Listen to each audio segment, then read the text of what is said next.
And you were explaining that you took the position that you wouldn't sign it. Yes. And that Mr. Chweyu did sign it. Yes. And that contract was concluded in November of 2012. Yes. And what was included in the second contract? Only the breakfasts. Just breakfasts, and how many? 4. Okay. Can I? So under the second contract, only the breakfasts were covered, not advertisement in the New Age. No. Yes, Jay. So Yes. it is actually in the same financial year. Oh, okay. So we had originally scheduled 6 breakfasts and then asked for there was an additional 4. Yes, okay. Yes. Can I refer you to paragraph 70 of page 21 of your affidavit?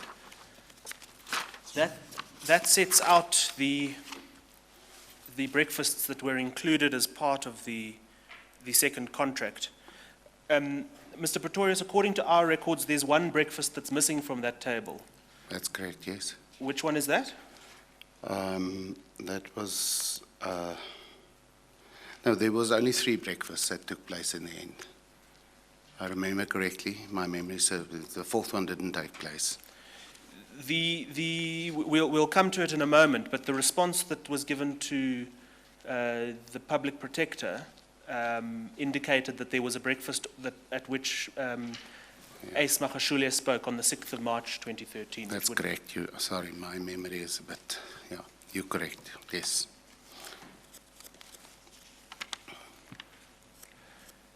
Before we move on to the third contract, which was concluded in 2014, of May 2014, I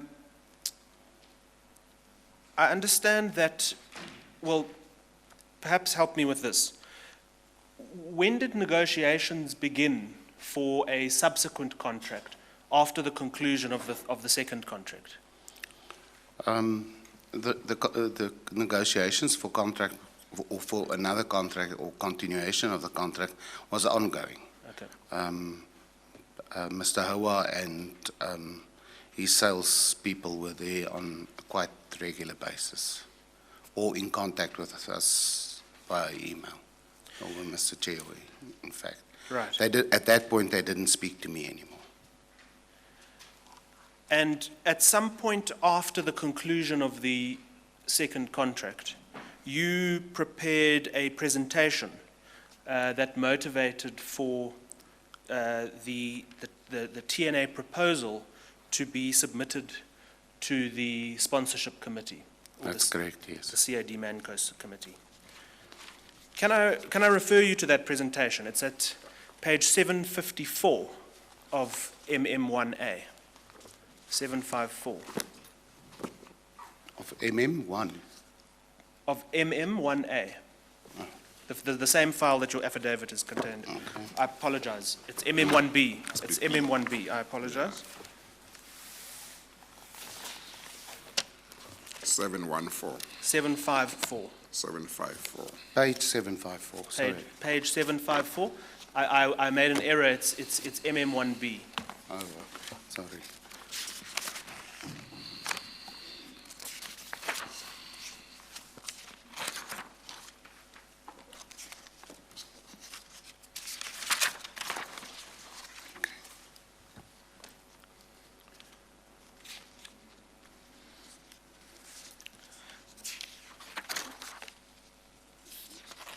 Have you got the place, Mr. Pretorius? Looking at the second the presentation. Sorry, I'm a bit lost. Page 754. 75. Hey, I should have got this. Okay, sorry, I've got it. You've got it. Yeah. Do you remember this presentation?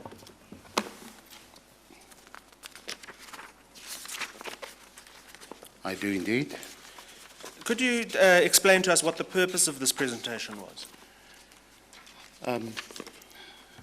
Because of the previous contracts and the contract, or the continuous pressure on Eskom to continue with the New Age breakfasts, I wanted to make sure that we had a process, or had followed a process for the subsequent New Age breakfasts.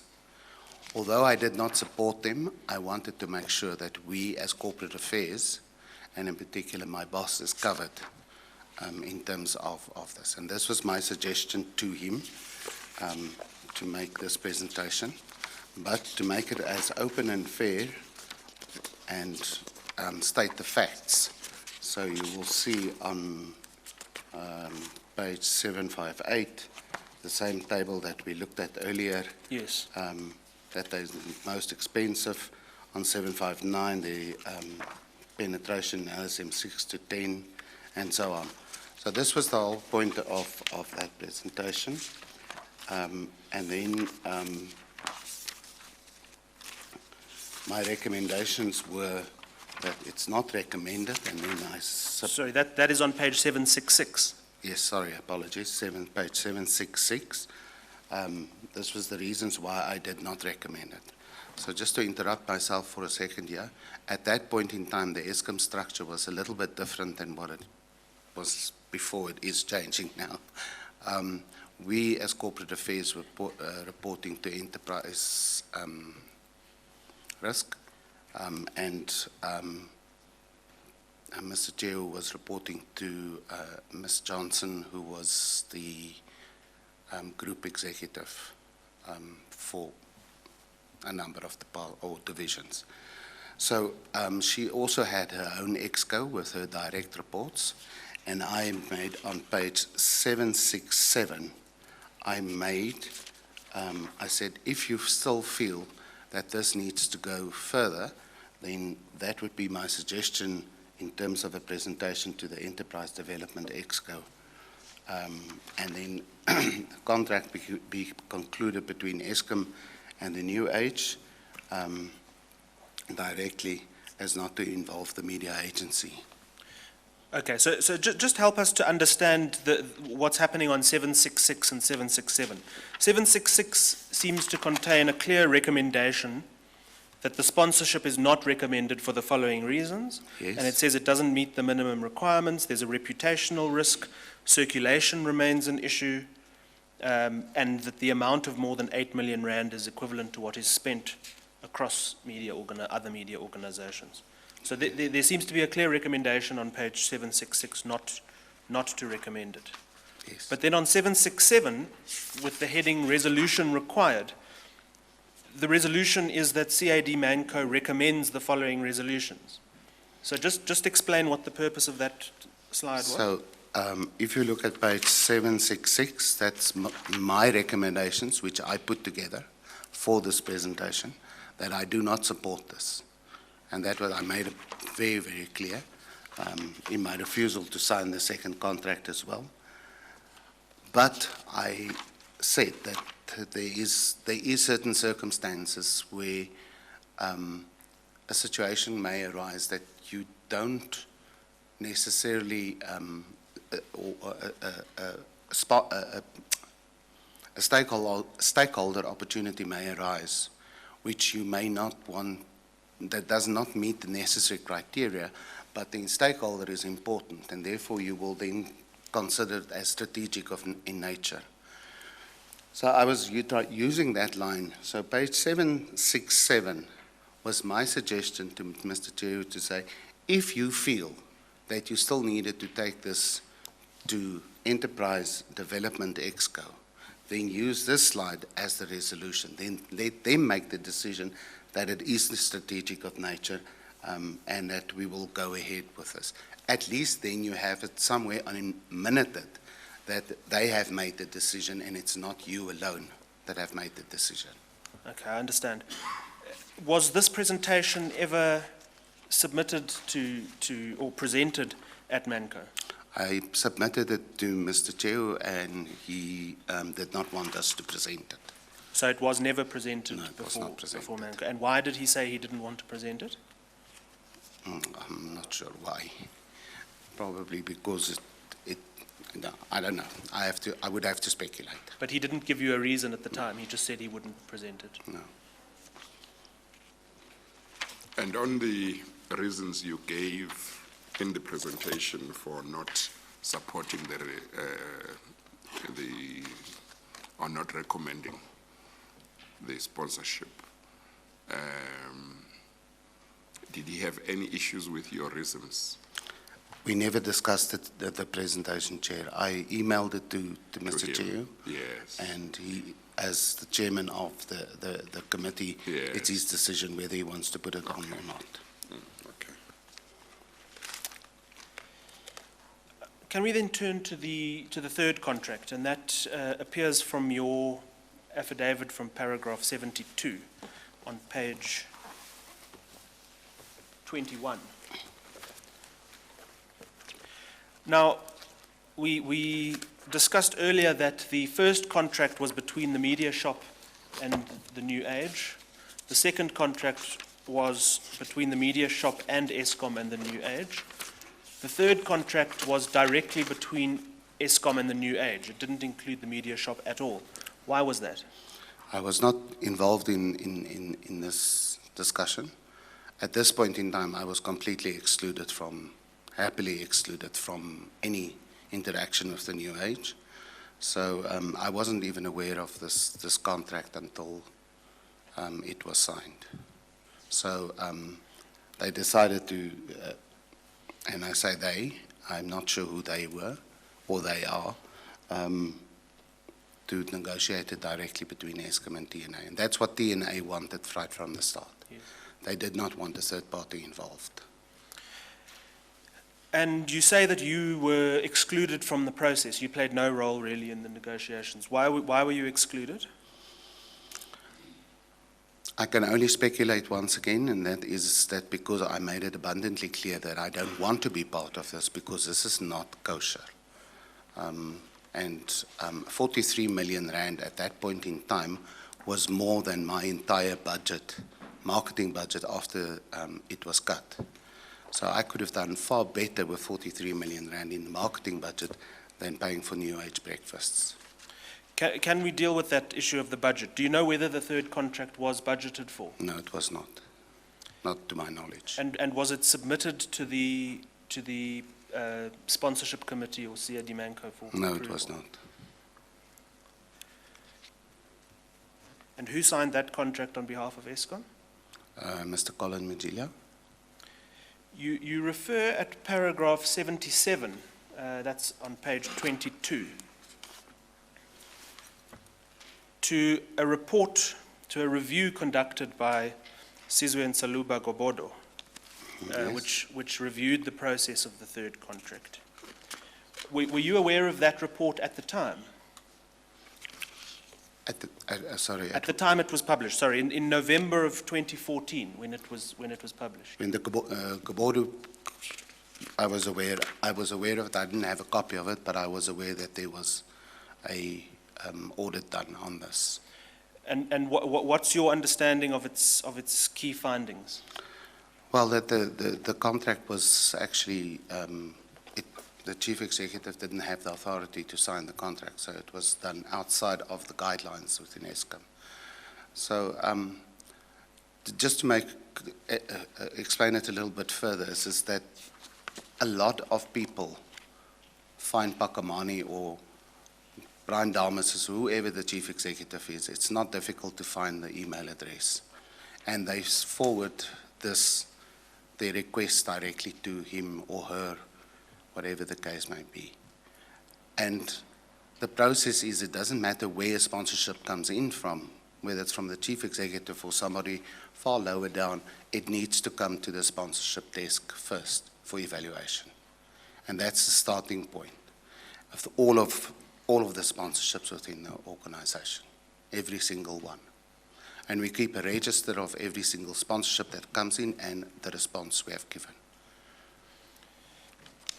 Can I take you to that SNG review?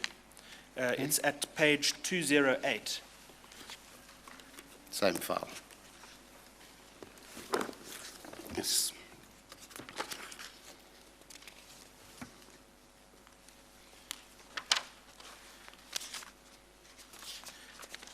And if you can then go forward to page 231, which is where the conclusions are contained.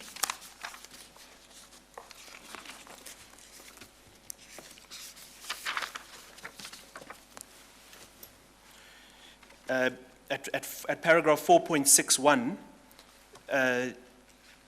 subparagraph A effectively reflects what you've just described, which is that Mr. Majila exceeded his authority. Yes. But can I ask you about, over the page on 232, which is, and subparagraph C, that a contract without the termination clause was ultimately concluded. Did you know anything about that? I didn't know, but that's not ESCOM standard practice. There's always a termination clause. And in fact, ESCOM only enters into enabling agreements because of the volatility of our business and budget, that we have enabling agreements, so we make use of you when we can or need to, and then if we don't need to, then we don't make use of it. So there's no fee that's being paid, but there's always an exit clause. And were you aware, as indicated in subparagraph D, that the termination clause was removed pursuant to correspondence between Mr. Chweyo and Mr. Adam? No, Okay. I was not aware. Can I then take you to page 234? It's just 2 pages on. And that is the SNG report's recommendations. And it makes recommendations in relation to Mr. Majila, and over the page, it makes recommendations in relation to Mr. Chweyo. The recommendations are effectively that corrective action should be taken against them. Do you know whether any corrective action was taken against them? Not to my knowledge.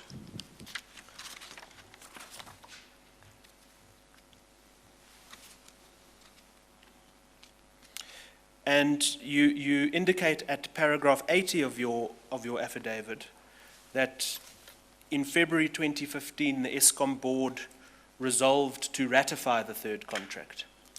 Yeah, I believe so. And one of the resolutions of that board resolution was that CAD should be instructed to ensure that maximum value was derived from the contract. Yes. Did you know about that resolution? I was informed of that after the fact. What steps did CAD take to extract maximum value from the contract? I can only speak for my department, and that's strategic marketing. We did nothing.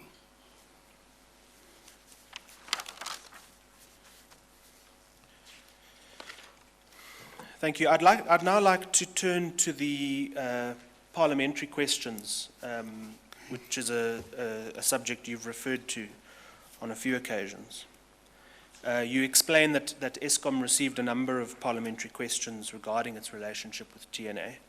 I don't intend to traverse every one of them, but if we can begin at paragraph 85, where you refer to a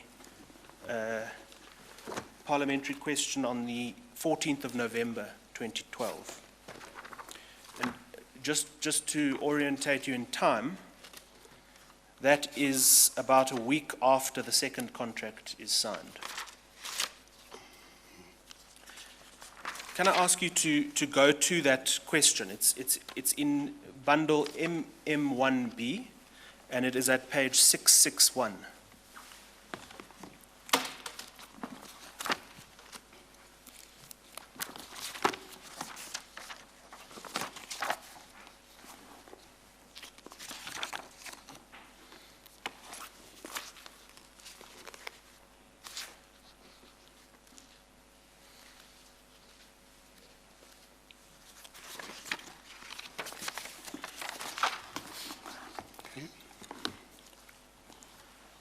Do you have it?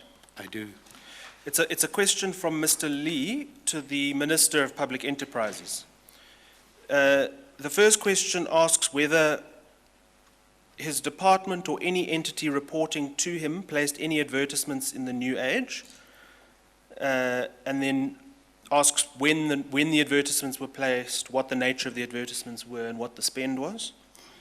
The second one asks whether any of these advertisements were placed through Government Communication and Information System, GCIS.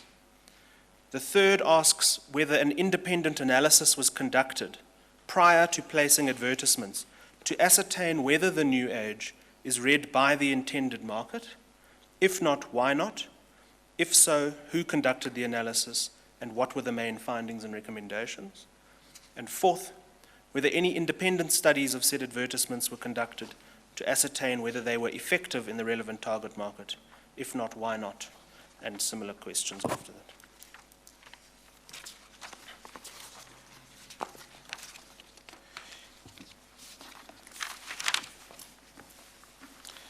Can I ask you then to turn to page 663?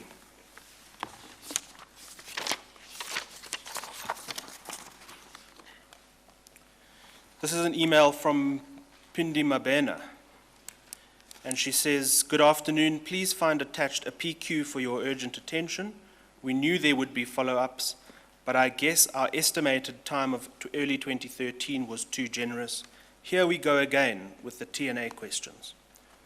Do you know what that's a reference to? Well, essentially what Ms.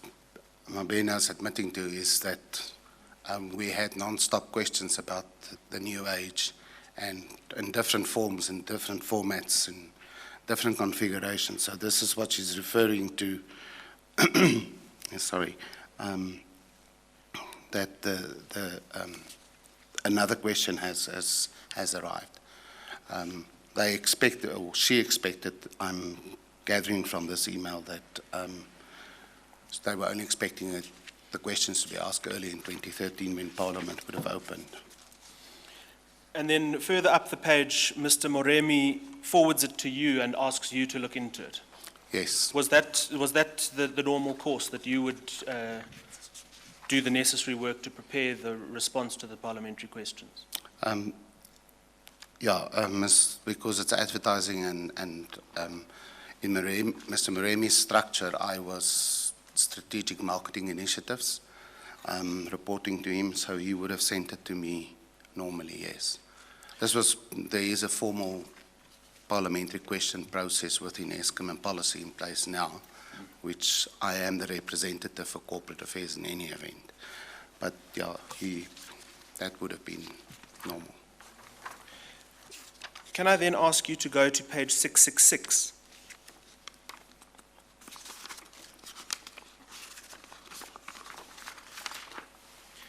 And this is an email from you to Laiza Zikalala. Who's that? She was the business unit director that took over from Mr. Depoko. At the media shop? At the media shop, yes. And you email Ms. Zikalala and you ask for effectively help in answering the 4 questions that you've received? Yes. Can we go then back to 665? This is just following the chronology of the correspondence. And Ms. Zikalala responds, and it's these responses that I would like to go through. Could you read point 3 for us?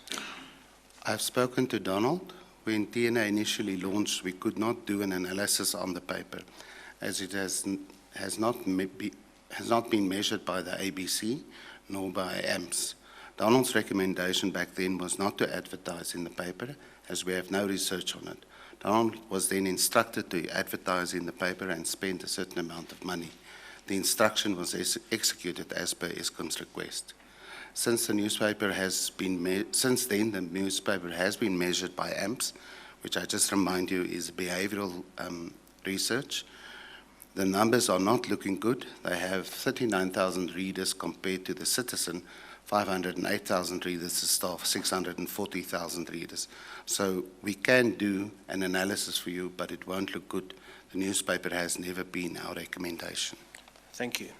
And then point 4. Where Ms. Zikalala says we cannot do an advertising effectiveness measure. Just to remind you, this is in response to a parliamentary question asking whether any independent studies have been done to determine whether the business breakfasts have been effective. Yes. And Ms. Zikalala says we cannot do an advertising effectiveness measure. We don't have any research, and I doubt anyone has. We cannot measure whether a 49M ad in the newspaper resulted directly in people using electricity. Less electricity. Less electricity, sorry. There is no way anyone can answer this question, as our advertising is not direct response. Therefore, results are seen holistically, not by medium. What do you understand that response to mean? So, what we need to take into consideration at this point in time, that there's quite a number of people in the market talking about energy efficiency.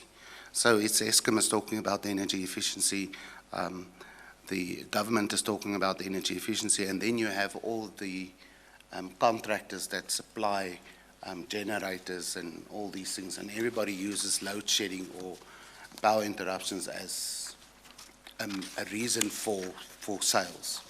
So there's quite a lot of people in the market talking essentially about the same thing. So if I changed my behavior by switching off the light when I leave the room, the question is then, can I attribute that directly to an advert I saw in the New Age? And the answer to that question is no. It's virtually impossible to do that unless you speak with every single person, which would be, the cost would just be prohibitive for us in doing that. So what Liza is, or Ms. Kalala is specifically saying is that it's impossible for them to do research on this. Thank you. Can we then go to page 671?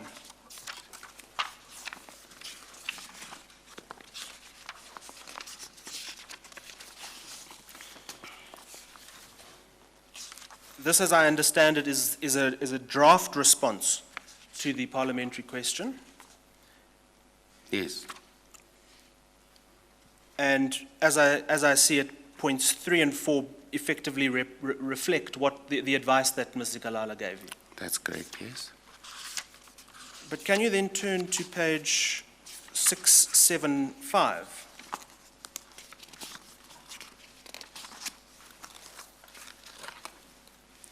This is the final response submitted to the Department of Public Enterprises by Eskom.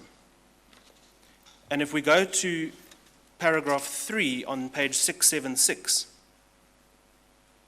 it's the following page.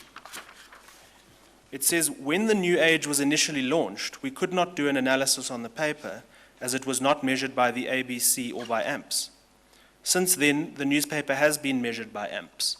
Now that corresponds with Ms. Zikalala's advice. But it then says, the findings confirm that the paper reaches Eskom's intended target market.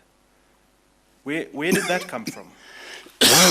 My apologies. I have no idea. So the process for parliamentary questions was at the time that a parliamentary question is received, a response is prepared, and the response is discussed by EXCO.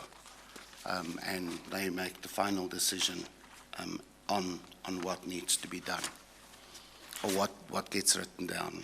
But do you have a view on the accuracy of that statement? On the fact that the 39,000 is our intended target market, no. I have a view on that no, it's not. Thank you.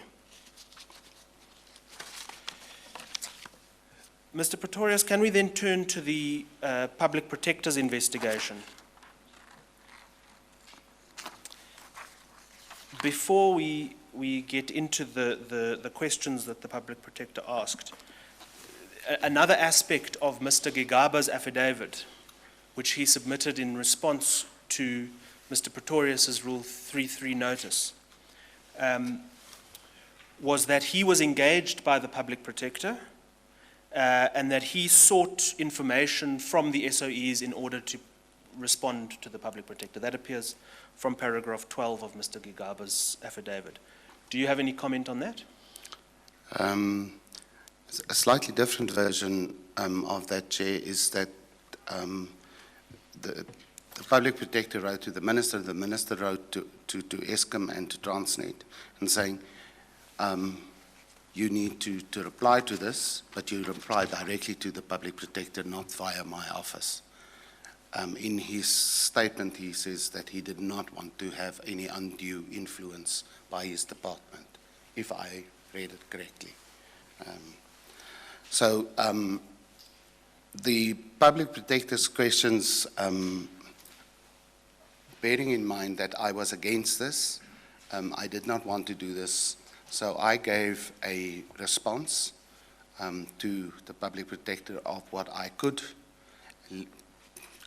with a clear mind, give honestly to the Public Protector, and I sent this to Willie du Plessis, who was the head of legal at Eskom at the time, reporting to Mohammed Adam, who was the Senior General Manager for Legal and Compliance within Eskom.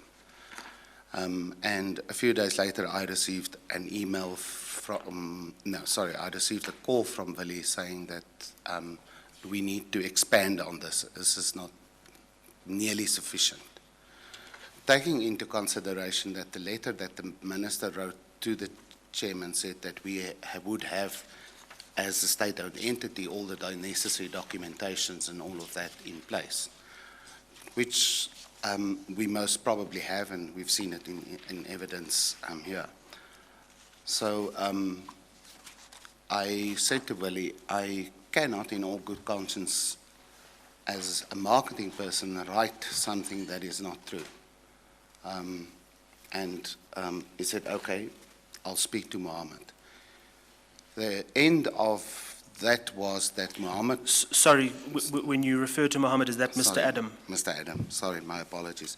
Mr. Adam then phoned me directly and said to me that we need to conclude this because there was a deadline on this, and it must be written as if Eskom benefited from this, and it was a good thing to do. Hence, the comments in the Public Protector's response from Eskom is not nearly the reality. Okay, let's just unpack that piece by piece. The Public Protector letter, can we go to that? That's at page 727 in Annexure 1B, MM1B. 727. Okay.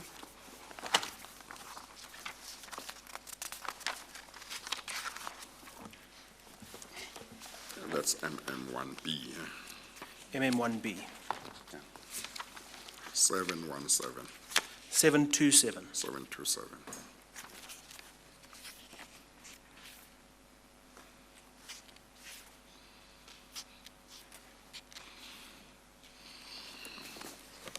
This is the letter from the Public Protector, where she informs the DG of Public Enterprises that she's investigating this matter.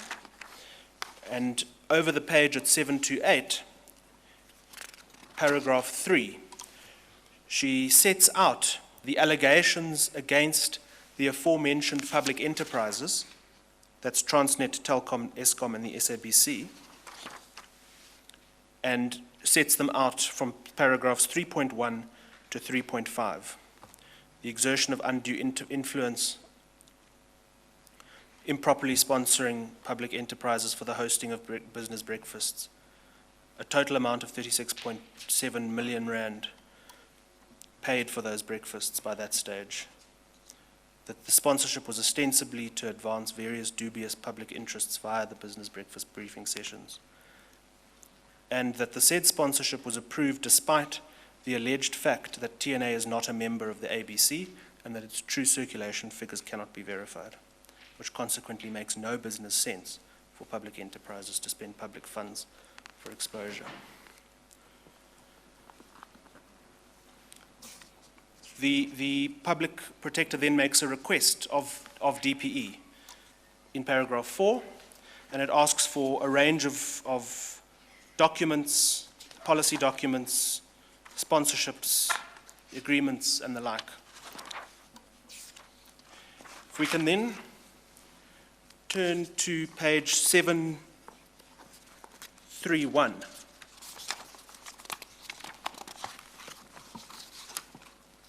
This, as I understand it, is what Mr. Gigaba refers to in his affidavit, is that he then sends a letter to the board of the chair of the ESCOM board, Mr. Zolatsotsi. I'm sorry, Mr. Mbikiwa. What happened to my copy of Mr. Gigaba's affidavit? Sorry, that's not here. It was here. Have you got a spare copy by any chance, Mr. Mbikiwa? If you Yeah, don't have, it's fine. We can make do in the meantime. Let's continue. I can give you my copy. If you go to page 731, Chair, that is the letter from Mr. Gigaba to Mr. Tsotsi. Yes. And essentially that letter simply says, please provide all documents necessary and please copy me on any correspondence that goes to the public protector. Yes. Now, Mr. Pretorius, your evidence is that you are then requested to help prepare the response to the public protector. Yes, Who asks you to do that? Mr. Adam. Mr. Adam. And what's Mr. Adam's position? He was then the Senior General Manager for Legal and Compliance. And you prepared a response. I did, yes, which he found inadequate. Which he found inadequate. Yeah. We haven't been able to obtain a copy of that response. What did he find inadequate about it? It was insufficient information, and I have a copy on my computer, so I'm sorry, there must have been miscommunication around that. I do have my response that I wrote, but he said that there's insufficient information. It's not what the public protector wants to know, and basically that we had to write this in order to ensure that ESCOM had made the right decision. Okay, In order we to definitely ensure- would. I'm sorry. Sorry, Chair. In order to ensure that ESCOM, Had made the right decision to go with the business breakfast. and this was Mr. Adam saying that. He said that to me telephonically, yes. Okay. Mr. Pretorius, we certainly will be in touch with you afterwards to get that response from you. So Mr. Adam instructs you that the response you've prepared is inadequate. You then, together with Mr. Duplessis, prepare a response.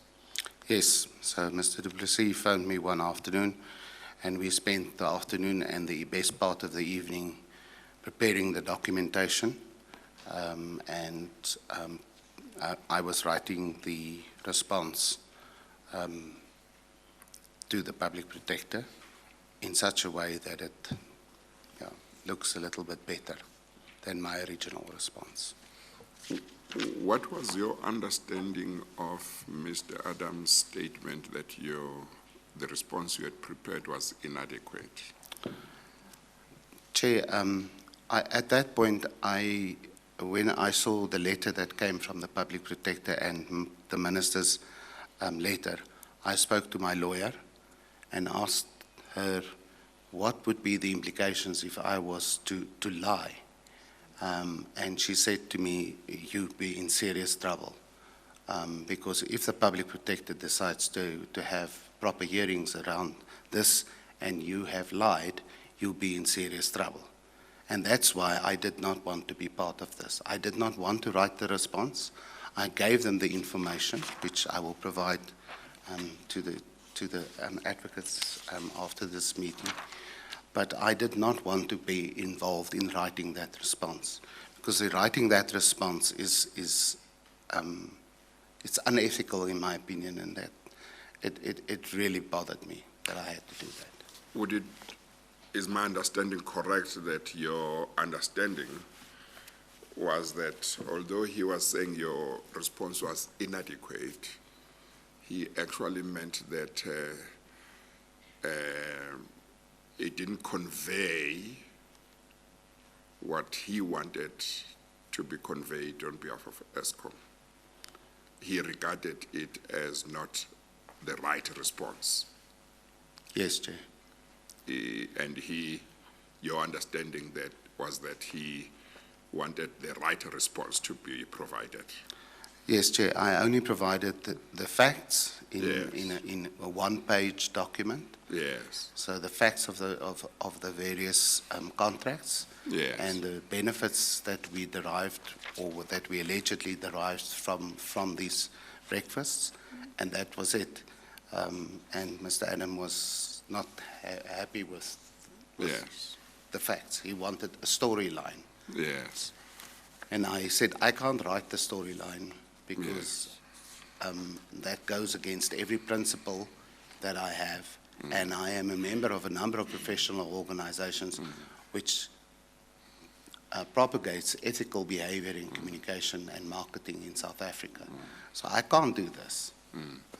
And in the end, I was forced to do it, which made me very unhappy. Hence, when the third contract came, I distanced myself from this because I knew this thing was coming back to bite us. Well, I think, I think you understood from my questions that when I referred to the right response and the wrong response, I was using those words in inverted commas. Yes, Chair. Okay, thank you. Thank you, Chair. Mr. Pretorius, can we then turn to the final response that is submitted to the Public Protector? That is at page 749.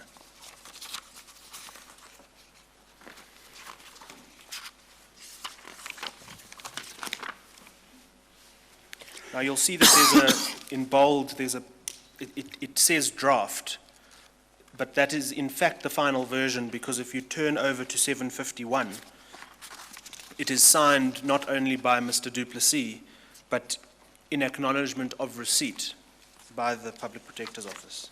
Yes. I'm looking for draft. Sorry, Chair, it's on 749. 749. 749. Oh, I was looking at a wrong thing. I was looking at 649.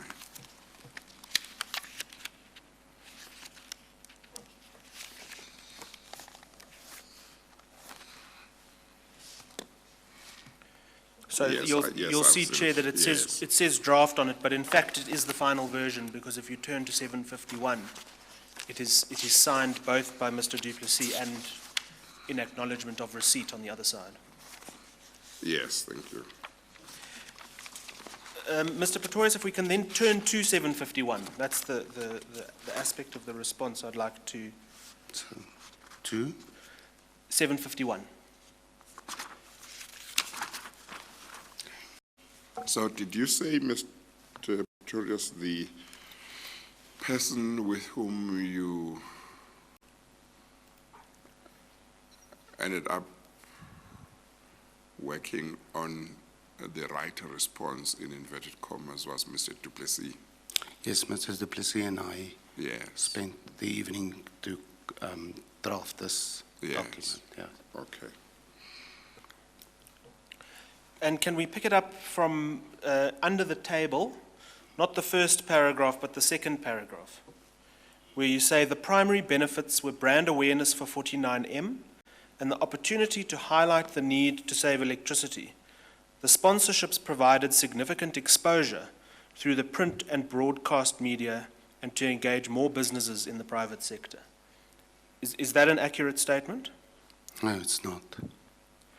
If we move on to the next paragraph, recent research undertaken with regard to 49M indicated that opportunities such as the sponsorship of the business briefings contributed to a 73% awareness by the public of the 49M campaign.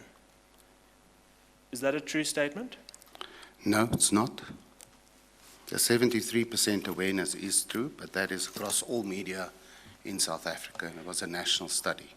And is that 73% in any way attributable to the 49M campaign? It is the awareness of the 49M campaign, but it's Sorry. not attributed to the New Age. What I meant to ask was, is that 73% in any way attributable to the business breakfasts? Not in my opinion.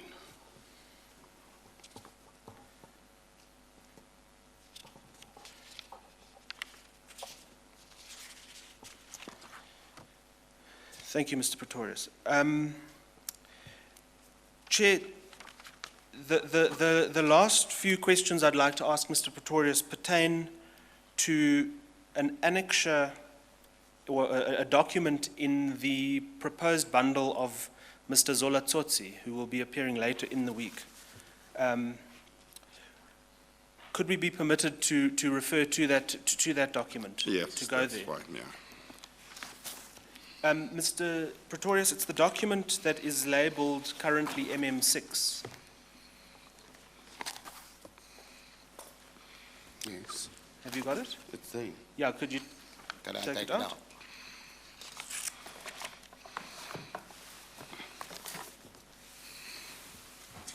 And if you go right to the back of that file at page 364.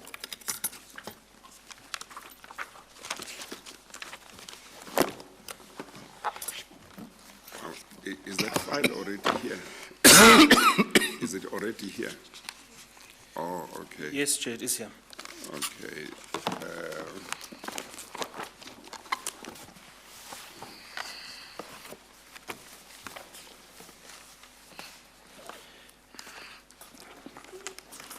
Well, maybe if it's already here, we may as well then.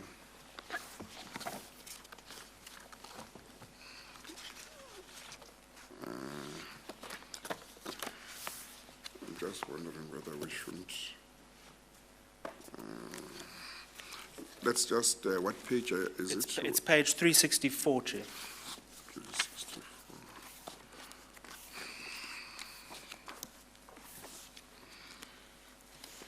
Maybe what we should have done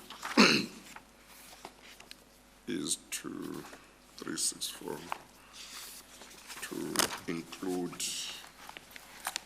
in his bundle this document so that it could just be part of his bundle. We can do that, Chair. Maybe actually you can ask on it, but we maybe must place on record that we are adding it to, is it MM1B? MM1B, Yeah, Chair. let's put it, what is the last page on MM1B? So Chair, as I have it, the last page is so 8. I won't mark this one because it is in Mr. Tsotsi's bundle, but somebody can make a note and a copy can be made and put into that one. Indeed, Chair, we'll do that. Yeah. Chair, the last page of MM1B currently is 835. Okay, no, So that will begin at at 836. 8:36, yeah. Okay, but you can just refer to it now as the public protector's letter addressed to Mr. Tsotsi dated 29 October 29 October 2014. 2014, indeed, Chair. Mr. Pretorius, are you familiar with this letter? It's the first time that I see this letter. First time you've seen it. It's- This is a letter that is sent by the public protector as a follow-up to the prior letter that she sent and to which she received a response. Yes, Essentially, the letter says that it's come to the public protector's attention that notwithstanding her investigation, the third contract was then entered into to the value of 43 million rand. yes. But you knew nothing about this at the time in October 2014? And this particular letter was not shared with me at all. Okay. No.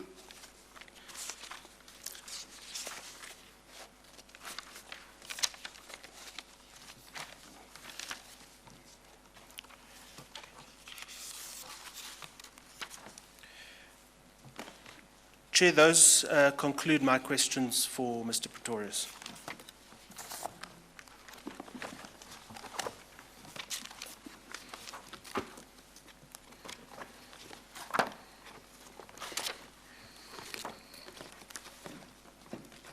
You didn't indicate, or did you, the material part of the letter that you wanted? Apologies, To Chair. highlight. Chair, the question to Mr. Pretorius was whether he had ever seen it. But the material parts really are from paragraph 2, where the public Yes. protector indicates that it has come to her attention through the media that notwithstanding the fact that she had begun an investigation into the conclusion of the first two contracts, Yes. Eskom had then entered into the third contract. And she goes on to say that it's alleged that this has happened contrary to legal advice and the Yes, like. maybe you should just read paragraph 2, just the relevant part into the record, or the witness could do that. Certainly, Chair. Yeah, so that his Paragraph- answer can be understood in the context. Indeed, Chair. Yeah, Paragraph 2 reads, "It has since come to my attention, through the media, that notwithstanding my ongoing investigation of the above matter, Eskom's former interim chief executive officer, Mr. Colin Majila, has subsequently entered into a new and similar breakfast sponsorship deal worth 43 million rand with the New Age newspaper."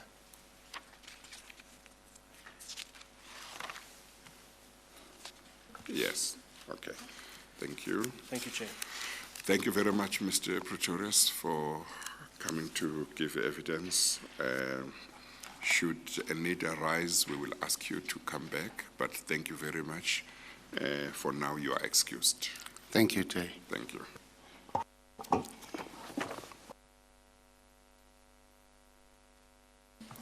Thank you, Yes, Ms. Chair. Hofmeyer. We next have Mr. Chweu, who will be giving evidence. I Yes. wonder if it's convenient to take a 5-minute adjournment so we can move and get Yes. Mr. Chweu ready. Would that be suitable? That would be fine. Is 5 minutes enough, or should you make it? Possibly 10 would be 10 better, would be- yeah. indeed. Okay, let's take a 10 minutes break. We'll resume at 3:10. We adjourn. Thank you.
Do you consider the oath to be binding on your conscience? Yes. Do you swear that the evidence you'll give will be the truth, the whole truth, and nothing but the truth? If so, please raise your right hand and say, "So help me God." So help me God.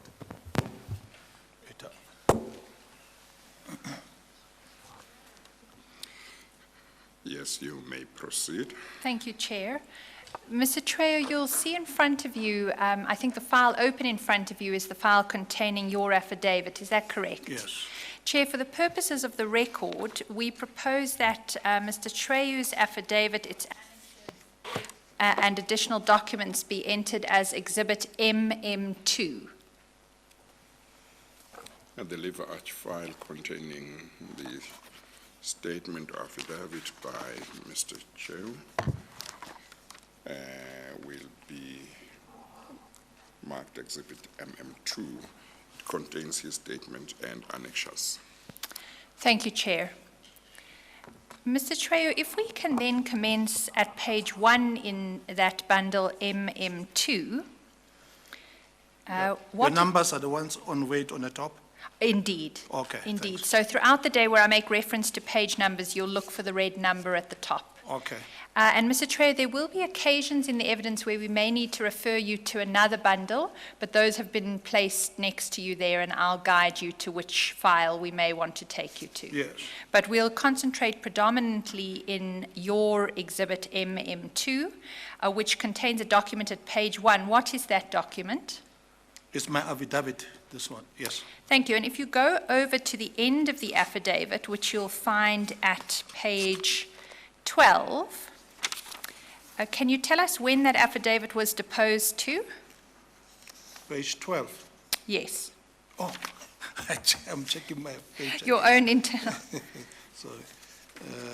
In January, I think, 28/12/2018. Thank you. That date is relevant only insofar if you go back to page 1 of Yes. your affidavit is concerned. Yes. Because at paragraph 1.2 on page 1, you state there that in the second sentence, I am employed by ESCOM as Divisional Executive Corporate Affairs. Yes.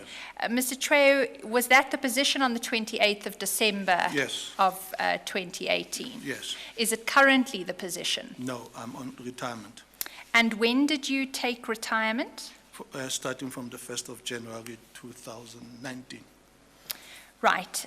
Let's then start just at your time while you were at ESCOM.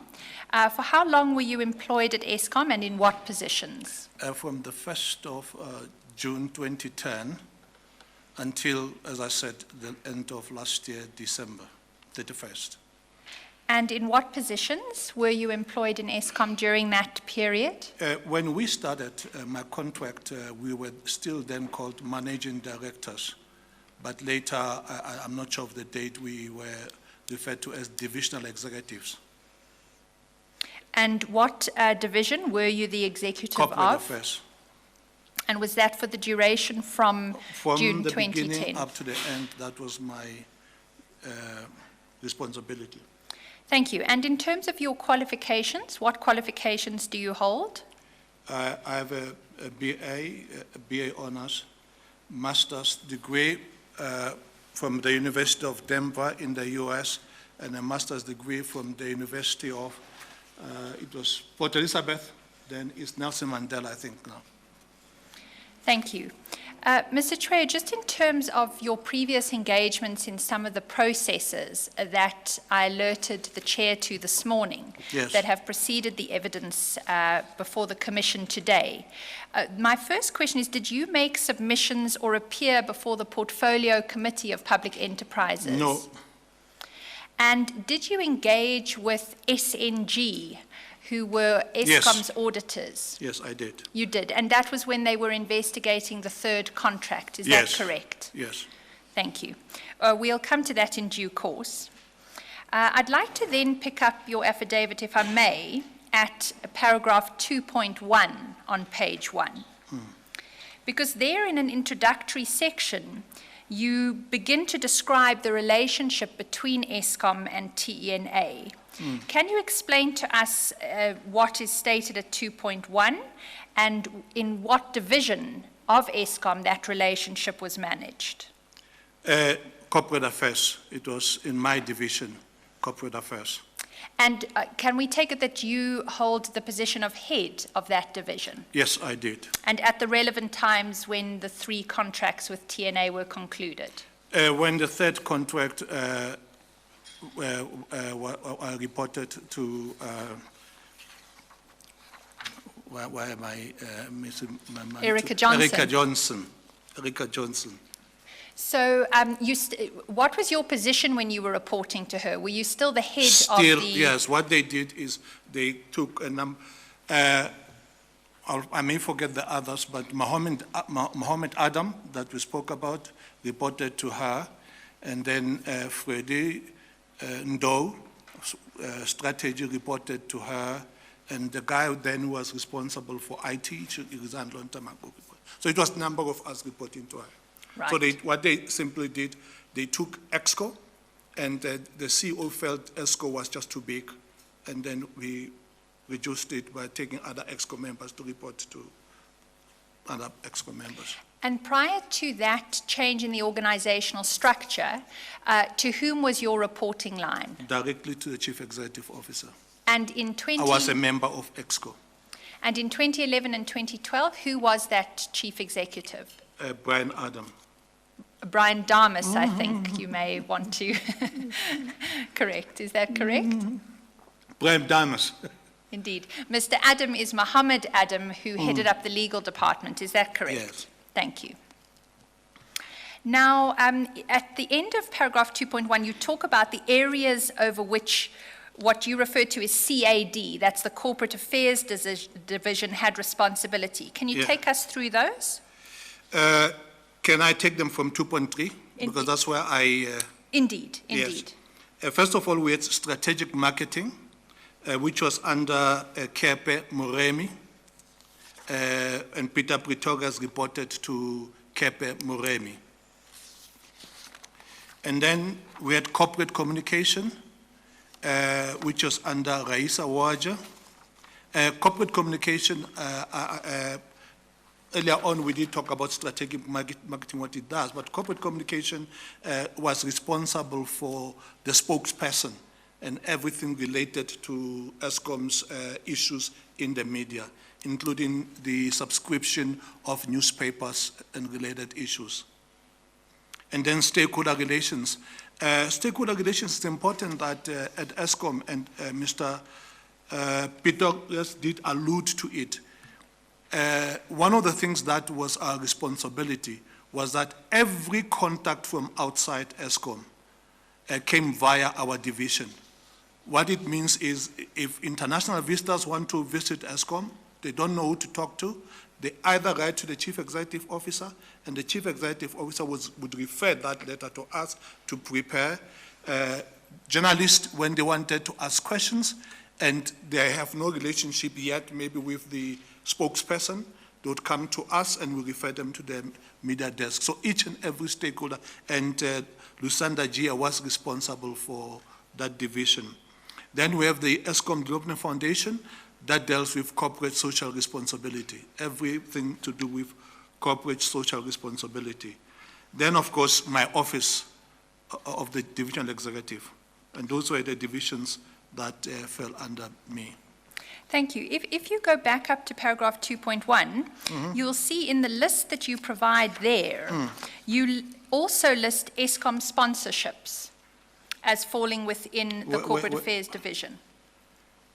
Where? If you go to paragraph 2.1 on page 1, the second sentence there reads, CAD, Corporate Affairs Division, is responsible for here I was talking for, yes, responsibility. Yes. Here I was talking to the divisions. Indeed. But sponsorship would fall under strategic marketing. Right, so it's a subdivision in a sense. It's a subdivision, yes. And all of the contracts that were And I don't know whether did I mention heritage. You see, for example, here I mentioned heritage unit. It was directly under my division, Office of the Chief Executive Officer. I So that- understand. yes. That's helpful. So insofar as the 3 contracts with TNA involved business breakfasts, am I to understand that that fell under the ESCOM sponsorships aspect, which fell under the Corporate Affairs Division? Strategic marketing, yes. Under Corporate Affairs Division, strategic marketing. Right. And they were ESCOM sponsorships, which would then go principally to Mr. Pretorius, feeding up to Mr. Moremi, and then up to you. Is that Yes, correct? yes. Thank you. If we then go over to page 2, Mr. Chweo, we've already heard from Mr. Pretorius today in his evidence the background to the ESCOM sponsorship policy. You also detail that to some extent. I don't want to traverse all its features, but I'd like to pick up on 1 or 2 with you, if I may. You, at 3.2, at page 2 of your affidavit, talk about the sponsorship policy objectives. Do you see that? Can you take us through what those objectives are? One, aligned with ESCOM's strategic business objectives. Contribute to increases in ESCOM brand equity as a company and or that its other brands such as 49M. Could we stop there? We did have a moment of evidence from Mr. Pretorius about 49M, but just for the uninitiated, can you explain to us what 49M was? You would recall that one of the challenges that we faced at ESCOM was load shedding. We were load shedding, especially after 2010, because in 2010, one of the things that happened was because of the World Cup, the type of, normal maintenance that would do, most of things were delayed, and it caught up with us. And as it caught up with us, we also had a delay now with Medupi and Kusile. So there was a lot of pressure from all over about the fact that we must find a way to either supply more electricity or find a way to convince South Africans to reduce electricity. So we must come up with a campaign. So Kepe Moremi and Peter Pretorius, and I'm told really that this idea of 49M did not start in 2010. The idea has always been there after the 2006-07 load shedding. So it became my responsibility, which I passed over to my experts, to say, let's put together this campaign of communicating. And the question was, you must communicate to each and every South African. And that is why, at that time, the population of South Africa was 49 million. And that is why, after discussion, a number of names were looked at. Those that didn't like 49M said maybe this day, next year it will be 51. And that, but ultimately, after all these discussions, people stayed at, let's stick with 49M and find a way in which you are going to look for platforms. And these platforms you must use effectively to communicate to all South Africans. Earlier on, Peter alluded to the LSMs, that you must find what You are referring to Mr. Pretorius. Huh? You are referring to Mr. Pretorius. Yes. Mr. Pretorius Yes. referred to LSMs. And then is that whatever we do, we should find a way to communicate to all South Africans. Because one of the issues were, one, reduce electricity. Two, educate South Africans. And if I don't have the 49M strategy here, but if you need it, I'm sure ESCOM will provide it. I'm no more at ESCOM, but ESCOM will provide the strategy. It touched everybody and all the platforms that we wanted to use. For example, at one point, we were only using South African Broadcasting Corporation to do the, at 7 o'clock in the evening, you would get the, what is this called? A warning to South Africans that please use electricity sparingly. And we'll have some graphs and pictures that would show you what is happening in South Africa, and South Africans would respond. And we were requested that use all platforms, and that is why we even moved over to away from, not away, in addition, we used other TV stations like ETV and what is the others? Is it ETV? I think at that time it was only ETV that we could use. But we're using all platforms. Cinemas, we went into cinemas, so we wanted to target each and every South African. That is what 49M was, both to reduce electricity, but also to educate South Africans about the importance of electricity. Because if you look at, Peter was talking about the top LSM, what we are experiencing under the... Mr. Shiv. Pretorius. Yes, but he also referred to Chosen. some of the people Okay. in the first name, but let's try and keep to Mr. Pretorius and with mentioned everybody the same name. we had to touch everybody. Eskom's problem even today, even at that time, in the townships, people were not paying for electricity. Up to today, I saw a number, I can't confirm it, but I saw in the newspapers, they're talking about 25 billion that local municipalities are owing Eskom. And therefore, we also had to ensure that is that enough? That is indeed, thank you.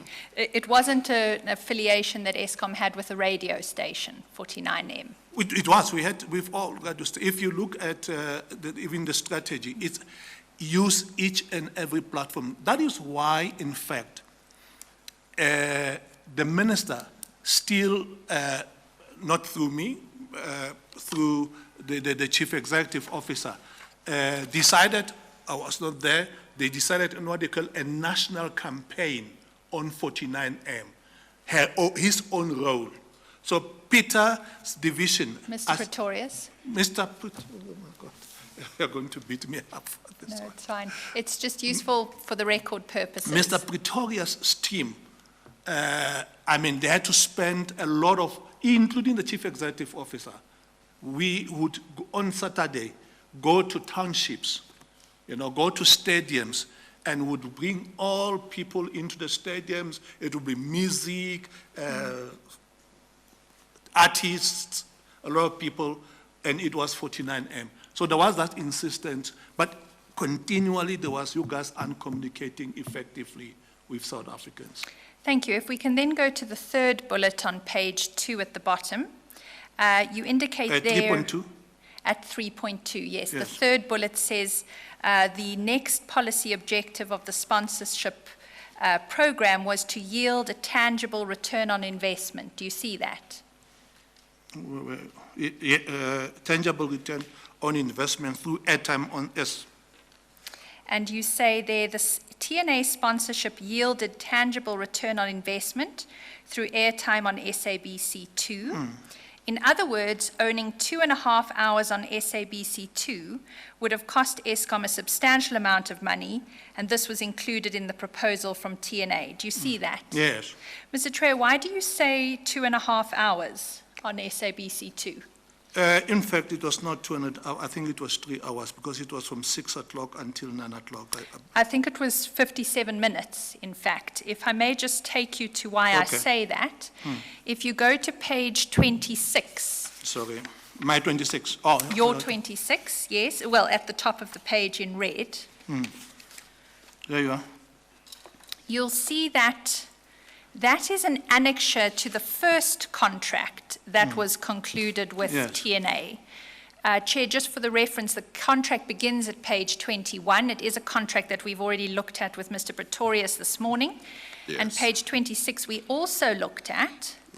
But you'll see, Mr. Treyo, the reason why I say it's 57 minutes and not in the order of 2.5 hours or 3 hours Yes. is because in the first block on the left-hand side of the page, under Coverage, SABC2 live coverage, halfway down, it says average airtime coverage for this event is 57 minutes. Do you see that? Yes, I see that. So is that a correction you need to make? It's a correction I need to make, but however, why I had said 3 hours, I was talking here to the duration of the 40, because we call them 49M breakfast. You see, it's the whole breakfast because you have your live coverage, which is not all the time, you see, and then apart from live coverage, you have your normal people that are sitting here that have bought tables to come and listen here, and all your banners and what have you. That is, we call them 49M breakfast. I understand, but the only part that the SABC2 was broadcasting was 57 minutes of that breakfast. Is that not so? Now I see that I can make that correction here. Thank you. You say that... But I'm sorry, but even that 57 minutes, was it on ESCOM, the whole of it? Not always, not all of the time. And if you were asking me what were some of the challenges and weaknesses we had with this, and that will probably address later. Yes, no. Was no, that- what I want to find out as at this stage is whether when you say 57 minutes, that was 57 minutes of airtime for ESCOM on what ESCOM wanted the world to hear about ESCOM. No, not all of the time. So how much actual airtime would be given to ESCOM for ESCOM to convey to the world what it wanted to convey? Okay, let me just explain how this breakfast were. First of all, ESCOM would be given time in the breakfast to speak, and that won't be online, you see. Then the announcers will talk to people. ESCOM was talking about this on this issue, but it wouldn't be on TV. Yes. Number 2, and most importantly, the 57-minute would be taking where, depending on the topic of the minister, and at times, the ministers never focus only on ESCOM. They will start at the beginning in the introduction, and then they'll focus on what their department is. And then from there, the MC, may I call them MC for the purpose of today, the announcer, whatever you call it, would then take questions from the public. You see, so the public would then send questions through some other thing, and then you will say, we've received this question from Jose Chueus in Bloemfontein, this is the question. At times, this question would relate to ESCOM. At times, this question would relate to somebody else. Well, what you have just told me suggests to me that there is no basis for saying that ESCOM got a lot of airtime to say, to convey whatever message it wanted to convey. Am I correct? No, you may be correct. Yeah, okay. And if I may just follow up on that, thank you, Chair. This bullet point at the end of page 2 is entitled Yield a Tangible Return on Investment. Right. That tends to suggest to me that some sort of cost-benefit analysis is being done between how much it costs to get this airtime and the benefit accrued to ESCOM. Is that correct? We never did that because that was supposed to happen post the event, and that would be the role of my strategic marketing after a certain period of time to evaluate by using a number of including that. Yes. It was never done. It was never done. It was never done. So why then do you say the TNA sponsorship yielded tangible return on investment if that analysis was never done? I made that assumption because I can't quantify it, but I wouldn't say totally there was no return on our investment. No, Mr. Treo, the proposition is as follows. If no analysis had ever been done on that link between investment and benefit, how can the positive statement be made that there was a return on investment through the TNA sponsorship? Well, this might not have been put to, but that is what my intention was to say. It couldn't be that there was totally no form of investment that Eskom got out of this breakfast at all. You can't say they got zero, but you're correct. You can't say it got anything more than zero either. No, I wouldn't say. I'm not saying that. Well, well, Mr. Chair, that sentence there, read in context, seems to seek to tell the reader Yes, Chair. that actually Eskom did get a meaningful return on its investment. What do you say to that? It's I not wouldn't say saying- meaningless, Chair. It's not Yeah, maybe put that's- in there to say Eskom got a negligible return on investment. It's not put there for that purpose. That's the word that I would have. You'd agree with that? Yes, that's the Yes. word that I would have used. I wouldn't say zero. Yeah, so if it is not intended to say Eskom got a negligible return, then it must be put in there to convey to the reader that whatever return that Eskom got must have been meaningful or was meaningful. I hear you, Chair. Otherwise, I think if the intention was different, I thought that it would be put differently to say, well, Eskom got some insignificant return or return that's really not worth mentioning. Otherwise, when I read the sentence in this context, it seems to convey to me to say, you know what, Eskom did get some meaningful return. Yeah. Yes. No, I hear you, Chair. You would accept that. I hear you. Yes. Okay, but you wanted to say something about that meaning of it. No, I concur As you sit with there, you that's not what you would say. As you sit there today. As I sit here You today, would not what I would say say, yes, it was, you see, what I would not say, and I like the word negligible to a certain extent, because even the little studies that Marketing did talk about 28% there and that type of thing. So there has been some. Of course, if you get something like 28%, bearing in mind what Eskom had put in, that wouldn't justify. Would it justify the investment?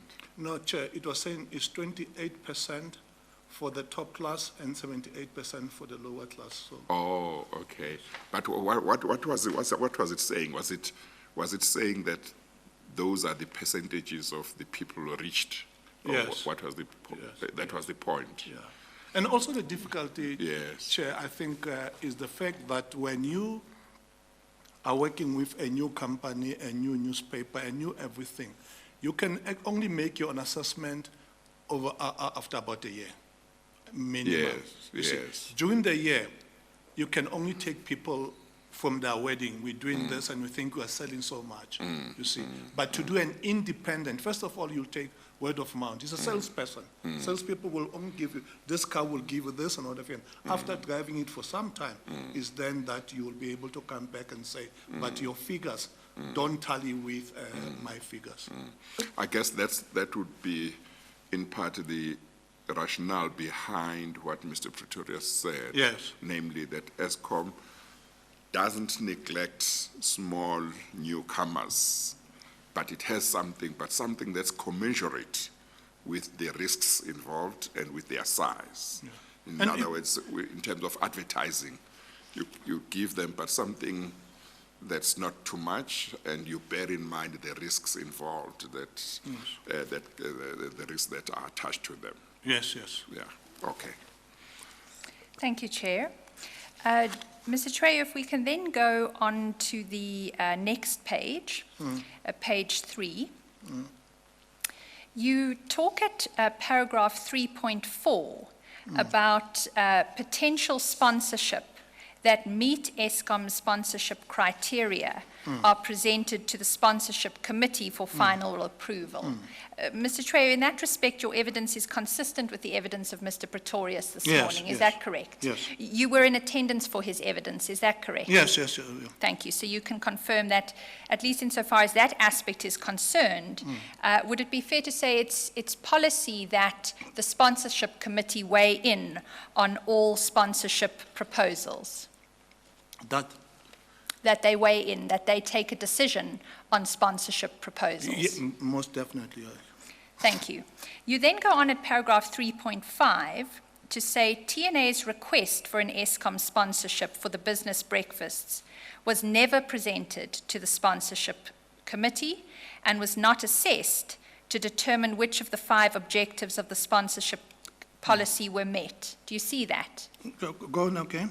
At paragraph 3.5, you make the point there that TNA's request for an ESCOM sponsorship was never presented to the sponsorship committee, Yes. nor was it ever assessed to determine which of the 5 objectives of the sponsorship policy were met. Yes. Do you see that? Is that unusual? Yes, it's very, very unusual. But I think the committee, I was not part of that decision that it should go here. I think that the marketing team, when they make this decision, and at that time I support that decision, was that this is a combo. They're talking about newspapers, media, and what do you call it? Media and stakeholder engagement and all these things together, that they thought it, and as it came out also in Mr. Pretorius, that was the conundrum that we faced, that this comes as a combo. And that's why they thought the best possible way to go through this was to go to a media shop. Well, could we just break that down a bit? I'm happy to understand you to say that there was an advertising component in the first contract and a sponsorship component. Yeah. Is that correct? Yes. For the moment, And the broadcasting component. well, the broadcasting is bound up in the sponsorship, Okay. is it not? Because the sponsorship was of the business breakfasts. Yes. And it was the business breakfasts that were going to be broadcast, correct? Yeah. No, but we did not break it that way, though we call it sponsorship. To us, all those things, you see, if you look at the what do you call it, the sponsorship contract, the whole of it is that sponsor the breakfast, and in the breakfast you have this sub-element. Yes. It was not sponsor this sub-element and a breakfast. No, So they no. took it as a combo. I don't think we're at cross purposes. Yes. There's advertising in the newspaper Yes. of TNA, correct? And there is sponsorship of the business breakfast. Yes. Correct. Those are 2 distinct parts of Yes. the first contract. Of the contract. Correct. At the moment, we're talking about the sponsorship part, Okay. the part that deals with the business breakfasts. And as I understand your and Mr. Pretorius's evidence, it is that any sponsorships that come to ESCOM must go to the sponsorship committee for approval, correct? Yes. The TNA sponsorship proposal did not go to the committee, Did not, correct? they took the whole thing as it is. And no, let's not go the whole thing. I'm just interested now in the sponsorship it did part. not, yes. It did not. Yes. And then my next question was, is that unusual? That a sponsorship proposal that comes to ESCOM did not go to the sponsorship committee? It is unusual, but I think also they were doing with an unusual combo of a request. And when we get to the third ESCOM contract that dealt only with sponsorships, Yes. you'll accept that there wasn't that overlap issue at all? Can we pack it and talk about, because it was a special way? Yes, it totally did not deal with that. Thank you. If we then go over to So, I'm page 4. sorry, Ms. Hofmeyer.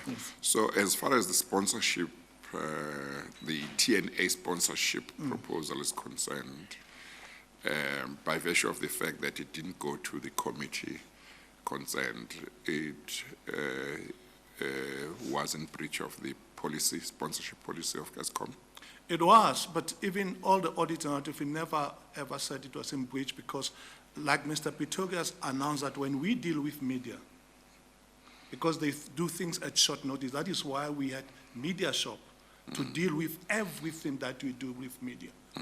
In retrospect, we should have separated that and taken the sponsorship to the sponsorship committee. It was irregular. Okay. Mr. Trejo, you did in fact try and take the second contract. Well, you did take the second contract to the sponsorship committee for approval, but it was turned down, wasn't it? Yeah, maybe now it's going to cleanse this. I thought you were meaning she might be confusing you with going Yeah. to two contracts. That you're conferring the two contracts. Yes. As we were working with TNA,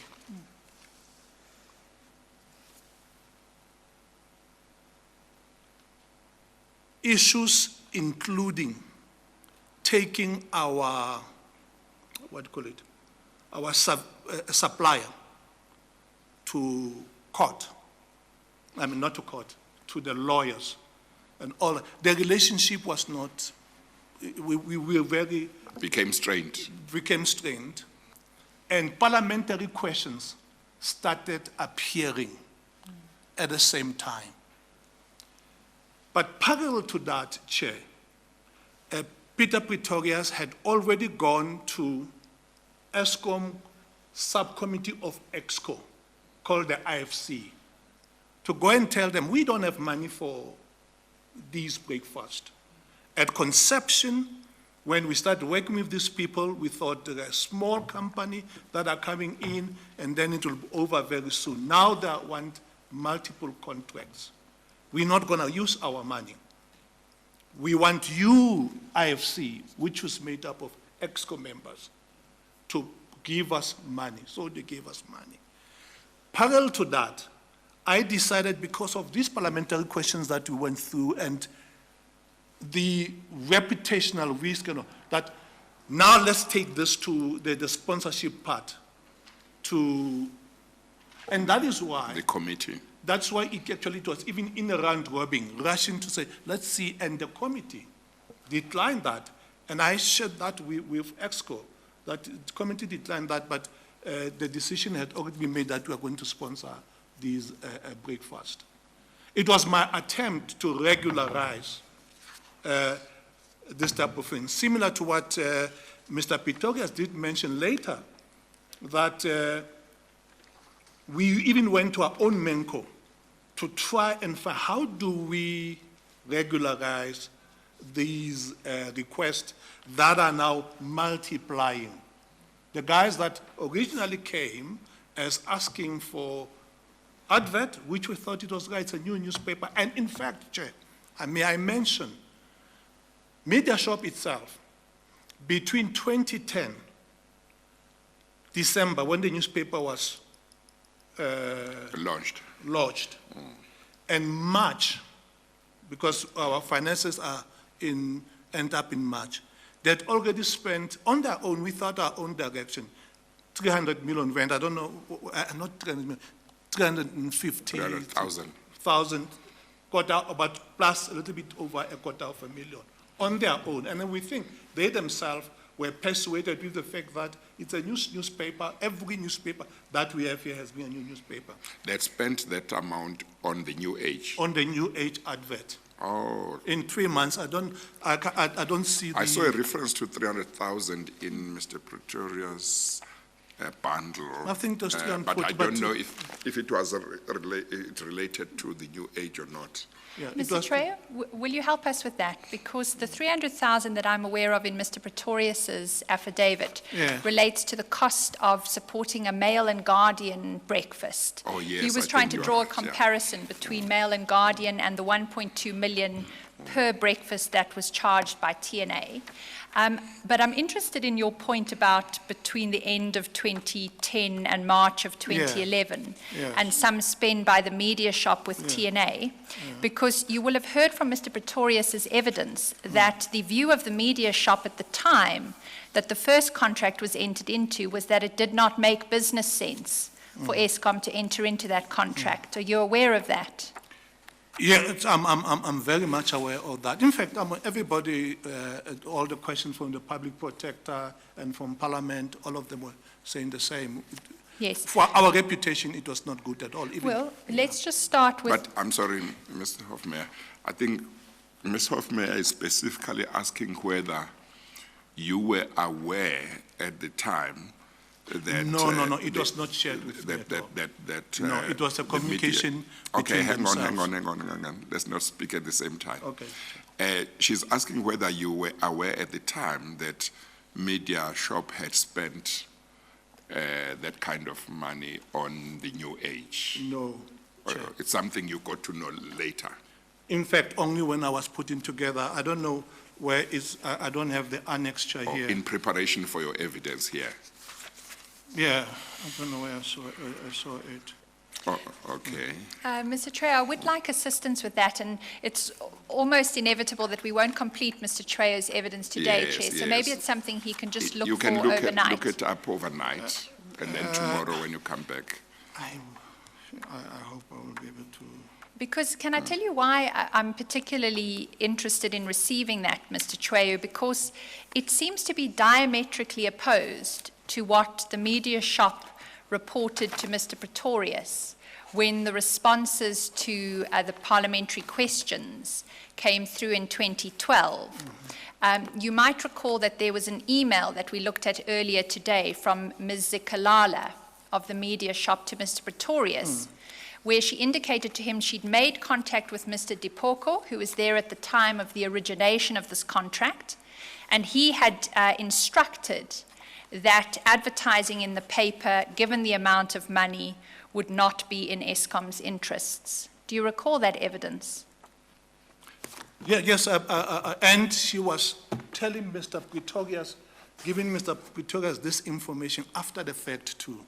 Yes, but it was Mr. Yes. Dipoko's attitude at the time that the first contract was being entered into, that it did not make commercial sense for Eskom to enter into that contract. Yeah, that is, oh, you must stay on.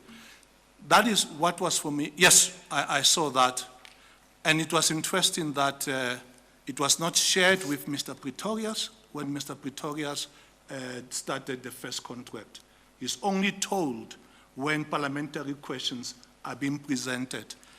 And I was never told about it because this is a service provider that we appointed in order to make us conscious of those type of things. Thank you. I will take you to Mr. Pretorius's affidavit and what he indicates he did relay to you after the first interactions with TNA. But if we may get there in a moment, because I would like sequentially to deal with each contract, if we may. And at this stage, we're actually in the introductory section of your affidavit. So let's maybe continue at the introductory level, and then we'll go to the details of each contract. Mr. Trejo, if we can pick it up at page 4 of your affidavit, and particularly at paragraph 3.7. You say at paragraph 3.7, in order for Eskom to consider a sponsorship request, the following criteria would have been applied, and then you give a primary weighting criteria under A and a secondary weighting criteria under B. Do you see that? I'd like to pick up on one or two aspects of the primary selection criteria. The fourth bullet point down, the second from last. It says partners must be able to deliver. They must have resources and experience and a track record of success. Do you see that? How is that evaluated for TNA? No, because we never went for sponsorship. If you could just I'm turn on sorry, your... Yeah, turn on Thank your, you. but also, I thought you said page 4, Yeah, it's page 4. Miss. Yes, of Hofmeyer. the affidavit, page 4. Yeah, And paragraph 3.7, Chair. Yes. It's the fourth bullet down, oh, yeah, thank you. certainly. I was asking whether the track record was capable of being assessed with TNA. No, if you look at 3.8, and sorry, there's a mistake there. The above sponsorship criteria was not applied to the TNA sponsorship request. This criteria was applied, so not applied, supposed to be, sorry, not applied there. because ESCOM had a media buying agency, the media shop, and was resolved that we would support TNA through the existing relationship with the media buying agency. So the short of it all, we did not apply these because we did not go to the sponsorship committee. Indeed. Yeah, and in fact, let me just explain, because Mr. Peter Pretorius did not explain. Normally, even before the sponsorship goes to the committee, there was a team that reports to Mr. Pretorius.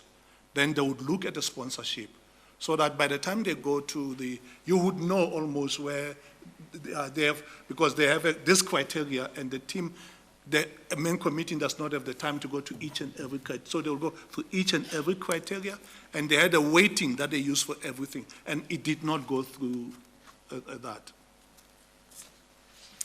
Let's move to page 5 then and just go systematically through the genesis of each of these contracts, Yeah. if we may, because I'd like to track. I'm sorry, Ms. Hofmeyer. Yes, I'm certainly. not sure whether I understood Mr. Chio's answer. You made reference to, you said something that suggested to me that you were saying you didn't, the TNA sponsorship didn't go to the committee because you used the media shop. This is what, that we took it to the media shop Yeah. instead of taking to the committee. Is the suggestion that if it's dealt with by the media shop, then it didn't have to go to the committee?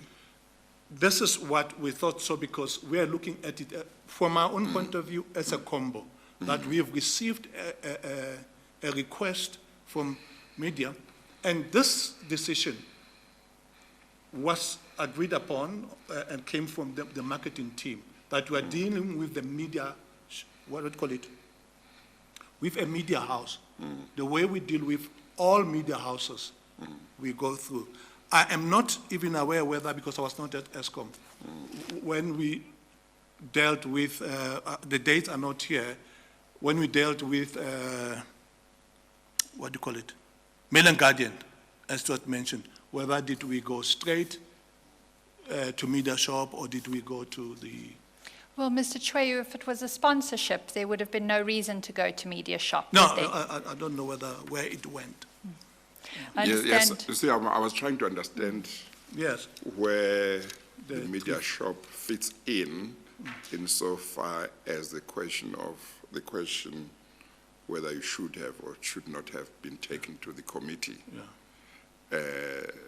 So I was trying to understand whether you are saying because it went to the media shop or because it had to be taken to the media shop, there was no obligation to take it to the committee? No, Or I'm not- what exactly? No, I'm are not you saying that. Yes. I'm saying the team apparently decided to take it straight to media shop because the whole combo, it was not one thing. It was media shop say, who do you sponsor? And then we have these little things, advertising and this and this and this, and sponsor the breakfast. They And- took it as it is.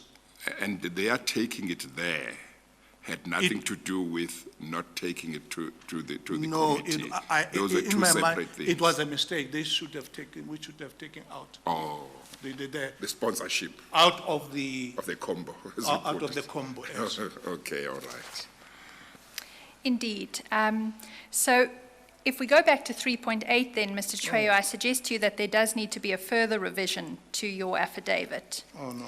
Because you say there at paragraph 3.8 on page 4, that the above sponsorship criteria was not applied to the TNA sponsorship requests. And you say this criteria was not applied because ESCOM had a media buying agent, the media shop, and we resolved that we would support TNA through the existing relationship with the media buying agent. Yes.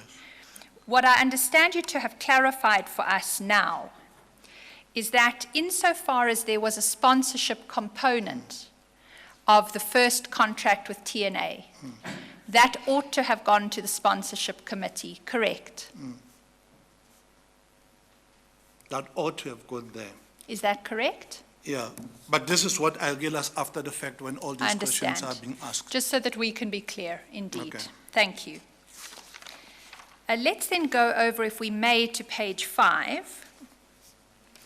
Chair, we're a few minutes before the end, and I'm going to now start the topic of the detail of each contract. Yes. I'm happy to continue for a few minutes or to take the adjournment now and pick it up tomorrow morning. What is your assessment of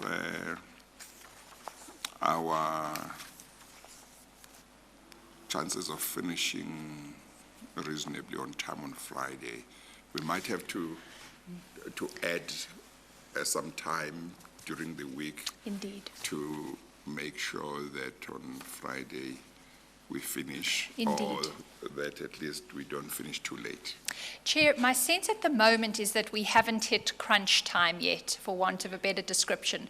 The reason for that is that we have Mr. Trejo returning tomorrow and one other witness tomorrow, and I'm fairly confident we'll complete both of them in the course of tomorrow. The third witness is scheduled to join us from Thursday. Yes. And it may be that from Thursday we may want to start a bit earlier or extend later to be sure to complete Yes. by Friday. Yes. If that suits you. But at the moment, I don't see a need to add extend more. today. Yes, No. okay. Okay, then maybe we should stop so that tomorrow you can then start on the new, the features of the details. Indeed. But maybe, depending on how long your last witnesses may be, it may be that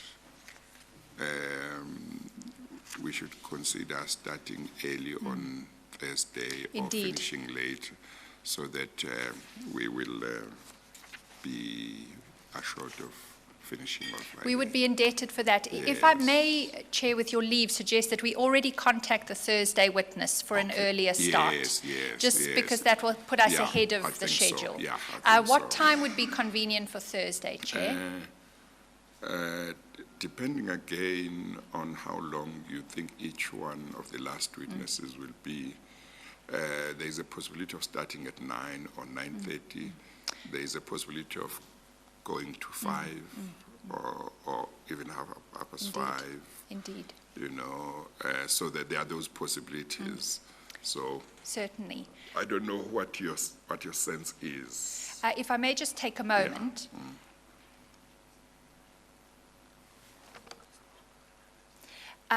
Chair, my learned friend, Mr. Mbakiwe, who's got a better sense of timing than I do, suggests we start at 9 on Thursday. Yes. And then take it from there if we may. Yes, okay, no, that's fine. Then we'll do that on Thursday. But 10 o'clock tomorrow, Yeah, Chair. 10 o'clock tomorrow.